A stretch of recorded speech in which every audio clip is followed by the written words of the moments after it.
Shalom, puji Tuhan. Mari kita berdoa Bapak Ibu sebelum kita belajar bersama-sama firman Tuhan. Bapa, terima kasih buat hari ini. Kasih, rahmat, dan kebaikan Tuhan yang baru setiap pagi kami selalu kecap dan kami bersyukur sungguh kepada Tuhan. Terima kasih, tenangkan teduhkan hati dan pikiran kami. Biarlah Tuhan Kau menjamah hati kami, menjamah pikiran kami, untuk kami tetap percaya kepada Tuhan sebagai juru selamat dan penolong dalam kehidupan kami. Terima kasih di dalam nama Tuhan Yesus, haleluya, amin. Puji Tuhan, puji Tuhan.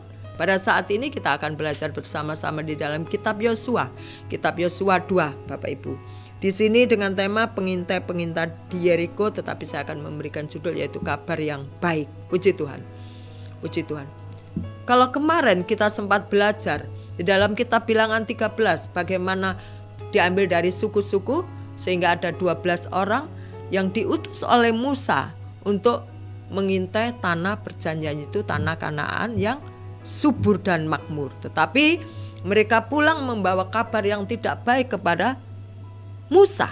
Hanya 2 orang yang membawa kabar baik, tetapi 10 ini lebih dipercayai oleh orang-orang Israel sehingga mereka tidak bisa masuk ke tanah Kanaan dan mereka bersungut-sungut. Ya, mereka memberontak kepada Musa. Nah, saat ini setelah Musa meninggal, ya, lalu kepemimpinan ini dilanjutkan oleh Yosua. Dan saat ini kita akan belajar bagaimana kepemimpinan Yosua untuk merobohkan tembok Yeriko. Puji Tuhan, puji Tuhan. Seperti di awal saya katakan, Yosua bin Nun ini diam-diam melepas dari Sitim 2 orang pengintai. Ya, kalau di dalam kitab Bilangan 12, tapi ini 2 saja. 2 orang pengintai untuk mengintai karena akan melakukan suatu terobosan buat tembok Yeriko. Puji Tuhan. Ayat yang kedua, kemudian diberitahukanlah kepada Raja Yeriko demikian. Raja Yeriko, tadi malam ada orang datang kemari dari orang Israel untuk menyelidiki negeri ini. Maka Raja Yeriko menyuruh orang kepada Rahab. Ini Rahab perempuan yang tidak baik, ya. Kalau di Alkitab dikatakan perempuan sundal. Kalau sekarang lebih ke PSK gitu ya, atau ya kata-kata lain pelacur gitulah. Tapi untuk memperhalus ya PSK gitu ya. Maka Yeriko menyuruh orang kepada Rahab mengatakan, bawalah keluar orang-orang yang datang kepadamu itu yang telah masuk ke dalam rumahmu, sebab mereka datang untuk menyelidiki seluruh negeri ini. Tetapi perempuan itu telah membawa dan menyembunyikan 2 orang itu. Berkatalah ia, memang orang-orang itu telah datang kepadaku, tetapi aku tidak tahu dari mana mereka berada. Nah, si Yosua kan mengirim 2 orang untuk mengintai Yeriko. Tetapi di sini ada seorang perempuan namanya Rahab. Dia orang yang tidak percaya kepada Tuhan, tetapi Rahab ini sudah banyak mendengar akan karya Tuhan yang bekerja dalam kehidupan orang-orang Israel. Bagaimana Tuhan menolong orang Israel, sehingga dia percaya bahwa Tuhannya orang Israel itu selalu akan melindungi dan selalu membuat peperangan orang Israel menjadi menang. Ya. Rahab sangat tahu itu. Nah, waktu dia melihat ada orang Israel menyelidiki Yeriko, dia bilang, kamu akan ditangkap. Dan orang itu minta tolong kepada Rahab untuk menyembunyikan dirinya supaya tidak ketahuan dengan orang-orang Yeriko itu. Dengan suatu perjanjian bahwa nanti kalau orang Israel ini menang dalam meruntuhkan tembok Yeriko, Rahab harus ditolong, Rahab harus dilindungi, ya, karena dia juga punya jasa terhadap orang Israel. Bagaimana kedua orang yang diutus Yosua ini untuk menyelidiki Yeriko mengintai dengan penuh keyakinan, ya. Yang dilakukan 2 orang ini beda dengan dilakukan oleh 10 orang di dalam kitab Bilangan itu. Tuhan memakai Rahab untuk menolong 2 orang. Dalam hal ini Yosua belajar dari kegagalan Musa untuk mengirim 12 orang pengintai. Berfokus pada yang Tuhan perintahkan kepada Yosua. Yosua lebih berfokus kepada Tuhan, apa yang Tuhan sampaikan kepadanya. Lalu yang dilakukan Yosua adalah Yosua sudah melihat bagaimana Tuhan bekerja menolong, menyelamatkan orang-orang Israel. Bagaimana Musa melihat, maksud saya Yosua melihat tangan Tuhan bekerja atas Musa. Di sini Yosua lebih mementingkan imannya. Ya. Iman bagi Yosua lebih penting daripada strategi militer. Kenapa begitu? Karena dia belajar dari leadernya, yaitu Musa, dalam kegagalan untuk mengutus pengintai tanah Kanaan.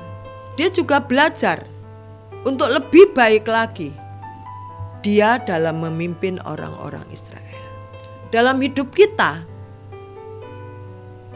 ada beberapa yang saya dengar adalah kita belajar dari kegagalan kita agar kedua kalinya kita tidak jatuh ke lubang yang sama. Kegagalan adalah guru katanya ya. Kalau menurut saya kegagalan adalah proses pembelajaran kita untuk sukses. Nah, kita bisa melihat dari dua hal ini bagaimana Musa sebagai leader untuk memimpin bangsa-bangsa Israel, bangsa pemberontak, bangsa yang bersungut-sungut, bangsa yang tidak berterima kasih, mengutus dan membawa hasil yang tidak baik karena memang dia tidak melakukannya. Dia tidak melakukannya. Berkali-kali Tuhan menolong, berkali-kali Tuhan menyatakan kemurahannya. Orang Israel juga berkali-kali memungkiri itu semua. Tetapi di sini kita melihat bagaimana Yosua pada akhirnya ya, dengan orang-orangnya sanggup meruntuhkan tembok Yeriko, dikelilingi pada kelilingan yang ketujuh dengan sorak-sorai, dengan tiupan sangkakala, trompet sangkakalanya, maka tembok Yeriko itu menjadi runtuh.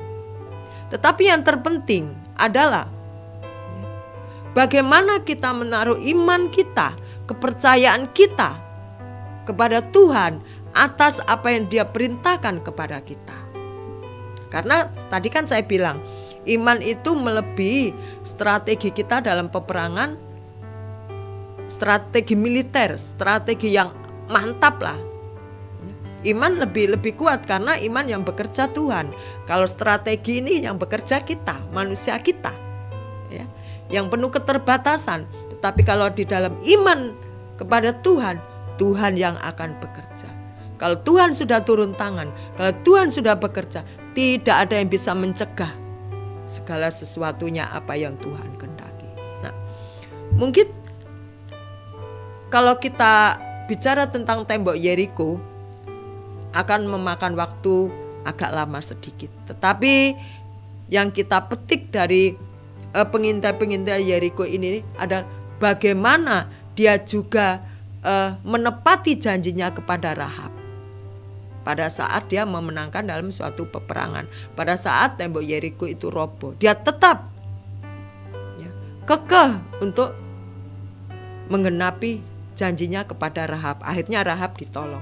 Dan kita juga melihat bagaimana iman mereka melebihi dari strategi militer. Oh, sini kita begini. Iman lebih penting. Dan saya percaya setiap kita, iman kita harus hidup. Iman kita harus aktif supaya kita melihat karya Tuhan bekerja dalam kehidupan kita semua. Dan kita menjadi saluran berkat. Tuhan kita muliakan. Dalam segala kekurangan dan kelebihan kita, kita percaya Yesus yang adalah Tuhan dan Juru Selamat kita akan memberikan kekuatan dan kemampuan. Puji Tuhan, Bapak Ibu Saudara yang sekalian dikasihi oleh Tuhan. Kiranya saat ini biarlah iman kita semakin bertumbuh, berkembang dan lebih bertambah lagi dalam pengenalan akan Yesus Kristus sebagai Tuhan dan Juru Selamat serta firman-Nya, yaitu Yesus sendiri. Puji Tuhan, mari kita berdoa bersama-sama. Puji Tuhan, Engkau mengingatkan kepada kami di saat kami lemah. Engkau memberikan kekuatan di saat kami sakit. Engkau menyembuhkan di saat kami terpuruk. Engkau menopang kami Tuhan. Biarlah Tuhan, setiap pada saat kami dalam kondisi yang lemah, kami boleh dikuatkan oleh janji-janji firman-Mu yang memberikan semangat, yang memberikan gairah kami hidup. Karena firman-Mu adalah kabar sukacita bagi kami.